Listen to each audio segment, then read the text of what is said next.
పంపించి ఆయన్ని తీసుకురా, నీకొకటి కొదువుగా ఉంది, నీవు రక్షణ పొందుకోవాలి.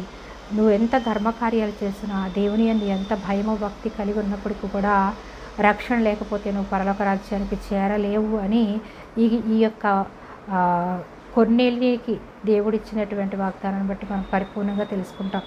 రక్షణ లేకుండా దేవుని యందు విశ్వాసం ఉంచకుండా దేవునికి ఇష్టడుగా ఉండలేడని అనేక సార్లు యేసుక్రీస్తు ప్రభువారు చెప్తారు.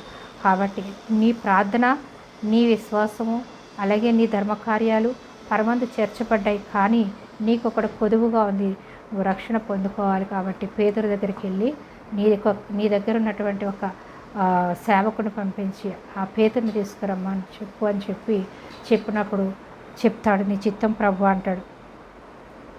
యొప్పేకు మనుషులను పంపి 5వ అధ్యాయం అపొస్తలుల కార్యం 10వ అధ్యాయం 5వ వచనం. పేతురు